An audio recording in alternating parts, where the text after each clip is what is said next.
Sneakers, it's big to me and it's big worldwide. I didn't start just because I wanted to do events. I started because I love sneakers and I wanted to be able to be with sneaker-oriented people in a one-day event. So sneakers is such a big thing. It relates to everything, basketball, culture, race, everything comes together. It's a big part of our culture. So sneakers is it, man.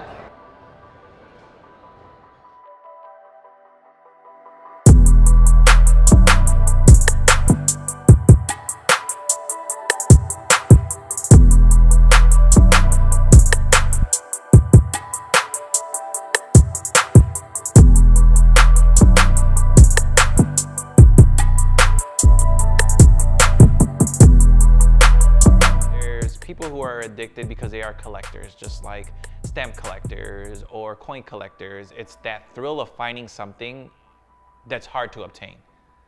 That's originally how it started for those people who didn't have or couldn't afford. So once they became re-retroed, that was the thrill. Like, I want to get that shoe. I remember being 8 and this shoe came out and I didn't get it, or another shoe came out that I wasn't able to get.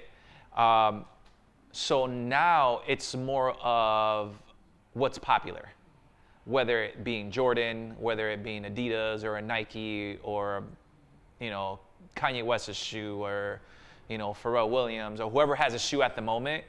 It's more of that wanting to have what everybody else has, when it began as trying to get that people couldn't obtain. Sneakers are important to society and our cultures because I feel like sneakers define who you are depending on what shoe you grab. It shows pretty much your creativity. Like, you can kind of tell a lot from a person from their shoes, so it just gives everybody that individuality based upon their shoes, it's just the way they carry themselves. I look at the design and I look at other people's design. I'll be like, okay, he's wearing these black and red Jordans. I saw her wearing these black and red Jordans. I'm finna go get the all yellow Jordans, or I might just go get the Jordans no one like. I make the shoes based off my personality.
Now, sneakerheads are all gone. They all dead. They all had kids and went away. Now it's called the hype beast right now. Everything's about the hypest shoe, what's the newest Yeezy or the newest NMD or the newest retro one that drops now. Sneakerhead to me is a guy that collects sneakers. He loves the passion. He'll wait in that line for days for shoes. He'll sit outside in the cold weather right now for a pair of kicks because he couldn't get them where he's from. He'll travel all around the world for them sneakers, around the country for some sneakers. Like, we get in a car and just ride to Detroit to get some shoes. We ride in the car to go to Ohio. We ride in the car to go to Miami. We go to LA, New York to camp out and get some sneakers. Right now, the state sneaker culture right now at this point in state, it's right now it's flatlining. Honestly, because it's too much. Honestly, it's too much out there, and the consumer doesn't really want the cool thing. He wants what everybody else is wearing. It's all about the pricing. They can resell it. Now it's become a big business. Everybody can be a shoe seller now. I can buy 10 pair of shoes, sell them online right now, and make some money off of it. That's what's happening now. So that's why the hype beasts are coming from. That's why you have sell out so many times now, because no one's rocking them. They all bound to be selling them, to stare at them, say I got a pair. I'm one of them people. Sneakers and hip hop have always kind of like coincide together along with fashion and other things. It's kind of like the staple piece, you know, just like in each era, different shoes describe each era in music, in hip hop. So I just think it just went along with fashion and, you know, artists at the moment, you know, like most hip hop artists embraced fashion. And once again, you know, your shoes are your staple piece along with jewelry and everything else, you know.